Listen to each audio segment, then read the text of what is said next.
Today I bring you a thrilling suspense film from 2005, Hide and Seek. Spoilers ahead, watch out and take care. Emily lives in a happy family of 3, with both her parents treating her as their precious gem. Despite the happiness, she is very timid and always asks her mom to leave a crack in the door at night, so that the light can shine into her room. One night, around 2:06 a.m., Emily's father, David, wakes up from a nightmare to find his wife missing from their bed. Hearing the sound of dripping water from the bathroom, he goes to investigate. To his horror, he discovers the bathtub filled with blood and his wife dead from slit wrists. In disbelief, he holds his wife's body and cries out in anguish. This heartbreaking scene is witnessed by young Emily, changing her forever. Emily becomes withdrawn and introverted, often staring blankly into the distance. David, feeling helpless, decides to move to the countryside in the north, hoping a new environment will help Emily forget the painful memories. However, their family psychologist, Catherine, disagrees. She believes Emily should stay and continue her psychological treatment, and that leaving would mean losing another familiar face. Despite her advice, David is determined to give Emily the help she needs, hoping she will return to her old self. After an long drive, they arrive in a small town in upstate New York, where the landlord and local sheriff are waiting for them. While the landlord shows David around, Emily wanders off and disappears from sight. Emily! After a frantic search, they find her near the edge of the woods, staring intently down a path. That night, David tries to put Emily to bed, but she's nowhere to be found in her room. Knowing she loves playing hide and seek, he searches the house, only for Emily to emerge from the bathroom. David, feeling awkward, realizes his daughter is no longer the lively, adorable girl she once was. He gives Emily a notebook, encouraging her to keep a diary to document her changes in this new environment. The next morning, while David is unpacking, Emily slips into the woods. Following a butterfly to a cave entrance, whatever she sees there frightens her so much, she drops her doll. Meanwhile, David is engrossed in writing in his notebook, only to realize he hasn't seen Emily for a while. He calls out for her, and she appears at the door, soaking wet. Later that afternoon, a blonde woman knocks on their door. She introduces herself as their neighbor and brings some preserves and dried fruits to welcome them. Seeing they are about to go out, she doesn't stay long. That night, David again tries to put Emily to bed but notices her favorite doll is missing. Emily explains she no longer needs the doll because she has a new friend named Charlie. David doesn't question her further, but calls Catherine to discuss Emily's changes. Catherine explains that it's common for children to create imaginary friends after traumatic events to cope with their emotions. All David can do now is spend more time with Emily. While taking out the trash, David finds Emily's favorite doll in the garbage, its face mutilated. He wonders why his once gentle daughter would do such a thing. The next day, David buys 2 fishing rods, hoping to cheer Emily up. However, her behavior shocks him when she uses a live insect as bait. His sweet, animal-loving daughter would never have done this before. That night, David tries to open a stuck window in Emily's room, but gives up when it won't budge. At 2:06 a.m., David wakes from another nightmare, identical to the night his wife died. He hears dripping water from the bathroom, rushes in, and finds a message scrawled on the wall. Turning around, he sees Emily standing at the door. Frustrated, he demands to know why she did it, but she innocently claims it was Charlie's doing. The next day, Elizabeth brought her niece to visit their home. Elizabeth was someone David had met when he went into town. Since their children were of similar age, he invited them over to play. While the 2 adults chatted downstairs, the children played in Emily's room. Elizabeth's niece was very cheerful and even offered her doll to Emily to share. However, Emily seemed uninterested and twisted the doll's face, scaring the visiting girl. In the afternoon, while David was tidying up the kitchen, Emily was playing hopscotch in the yard. In just a moment, a strange man appeared beside Emily. David rushed out and called for his daughter. It turned out the man was their neighbor, whose wife had brought preserves to David's family a few days earlier. Seeing Emily alone at the door, the neighbor found her so adorable that he couldn't help but come over to play with her for a while. David didn't say much but took his daughter back into the house. At night, laughter came from Emily's room. Curious, David walked into his daughter's room and asked what had happened. Emily said she had been chatting with Charlie, but he had already left. David looked at the open window and felt a chill. The window, which he had struggled to open, had been opened easily. David started to suspect that Charlie might not be just an imaginary friend.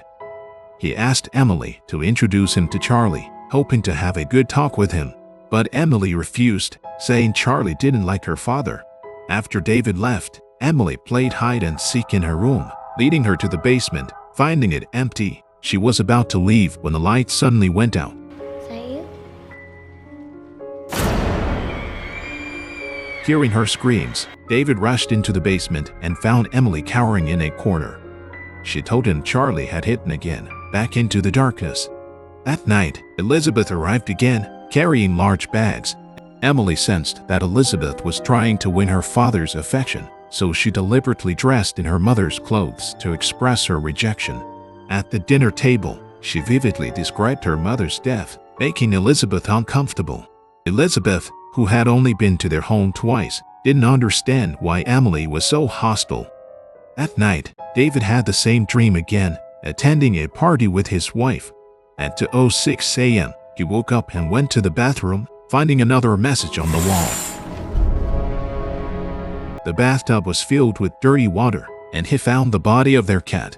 Devastated, he stormed into Emily's room and accused her, but Emily insisted Charlie did it. David, desperate, went to the living room to find a bag to dispose of the cat's body. Suddenly, he heard a noise at the door. Opening it, he found the landlord acting suspiciously. The landlord handed David an envelope with keys to other rooms in the house, explaining he had forgotten to give them earlier.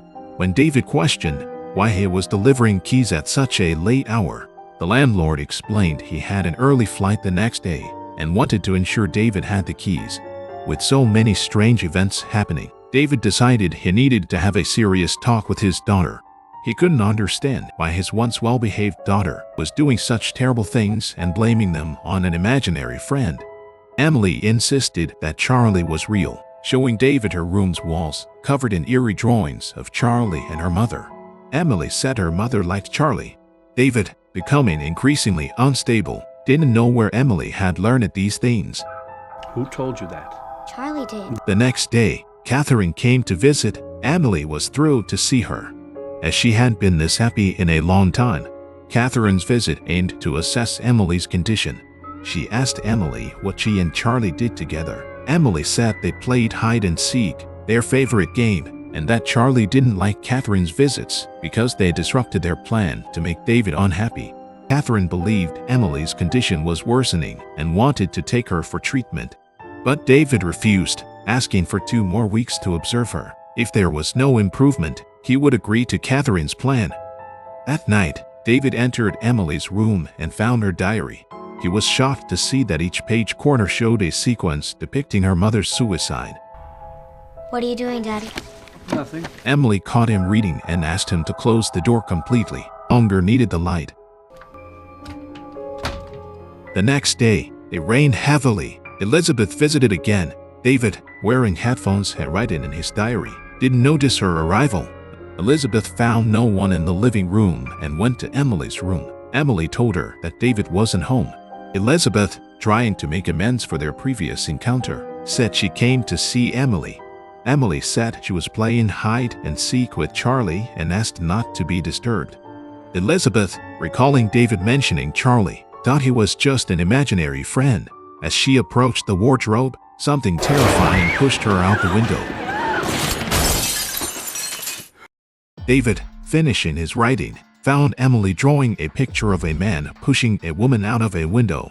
Seeing the broken window, he rushed downstairs but found nothing. The doorbell rang, and the sheriff brought news of Elizabeth's crashed car and missing body. David denied seeing her, and Emily also denied it when questioned. Returning inside, David found Elizabeth's body in the bathtub.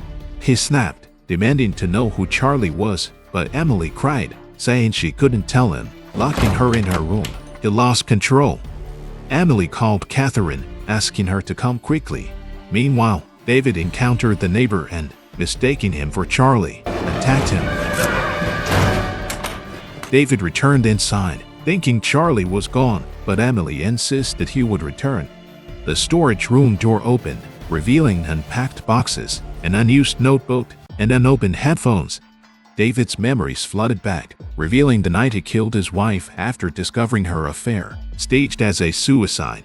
Elizabeth's death and everything else were his actions as his split personality. Charlie, realizing this, David told Emily that he is gone. Meanwhile, the sheriff returned to find Emily, who warned he would die. The power cut out, and David attacked the sheriff, dragging him to the basement.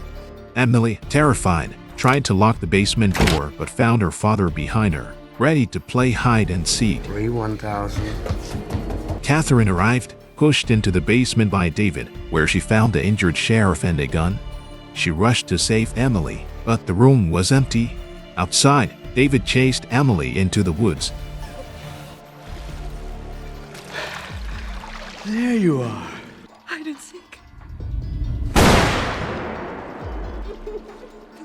The story ends with Catherine taking Emily into her care. One morning, Emily drew a picture of her and Catherine holding hands, but chillingly, Emily's drawing showed two heads.